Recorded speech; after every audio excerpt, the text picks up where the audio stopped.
by rated SPG. Striktong patnubay at gabay ng magulang ang kailangan. Maaaring may masiselang tema, lengguwahe, karahasan, sexual, horror o droga na hindi angkop sa mga bata.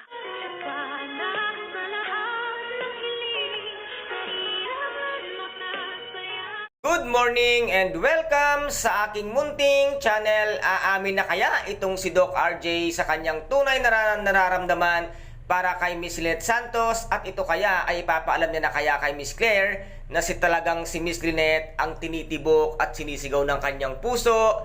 At dito naman ay tuluyan na ngang nai-rescue ni Dr. Annalyn Santos si Billy, at nagkataon ngang bumalik ito ngang bruhang si Zoe kung kaya't nakatakas nga sila ng tuluyan. At dito naman ay tinanong ni Chang Susan kung bakit nga na late sila, at sinabi nga ni Dr. Annalyn Santos na meron silang tinulungan. At dito naman ay bumaba na rin ng van itong ang si Nurse Ivan at si Nurse Karen, at ito ay kinausap nga ni Chang Susan at ito ngang si Josa, at sinabi nga dito na meron silang ni-rescueng bagets, at sinabi nga nila dito na tinulungan nga daw sila ni Doc Zoe na hindi naman makapaniwala ang dalawa, si Chang Su at si Josa, at hindi nila alam na nandoon na pala sa likod na nakikinig nga itong si Zoe. At sinabi nga niya dito na hindi kayo ang tinulungan ko, bumalik ako para matulungan ang bata dahil meron siyang sakit, at kung kayo lang naman ay hindi na ako babalik para tulungan pa kayo. At dito naman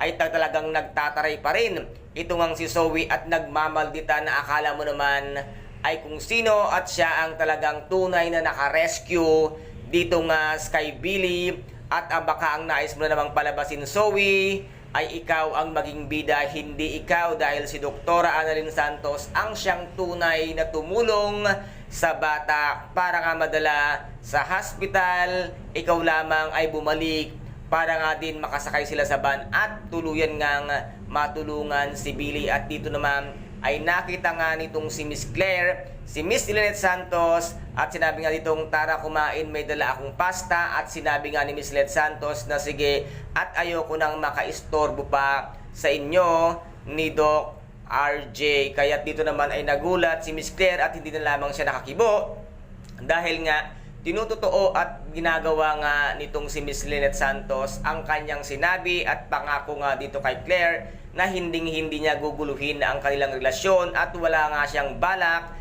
na agawin nga itong si Doc RJ sa kanya. At dito naman ay sasabihin na nitong si Doc RJ kay Claire na talagang si Miss Lynette Santos ang tinitibok ng kanyang puso.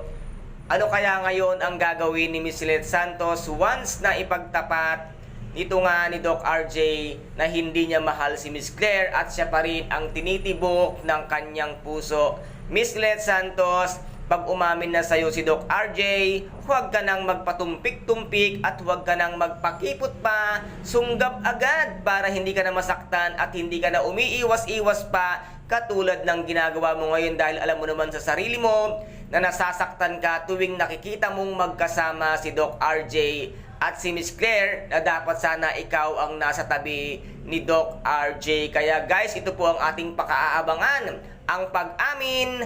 At ano kaya ang gagawin ni Miss Lynette? Tanggapin niya na kaya ang pag-ibig ni Doc RJ? Kaya guys, ito po ang ating pakaabangan dito nga sa Abot Kamay na Pangarap, na kung saan ay napaka-intense at kapanapanabik ng bawat eksena. At kung nagustuhan po ninyo ang aking videos for today, paki-subscribe na lamang po ng aking channel, paki-like and share para maging update kayo sa lahat ng gagawin kong videos.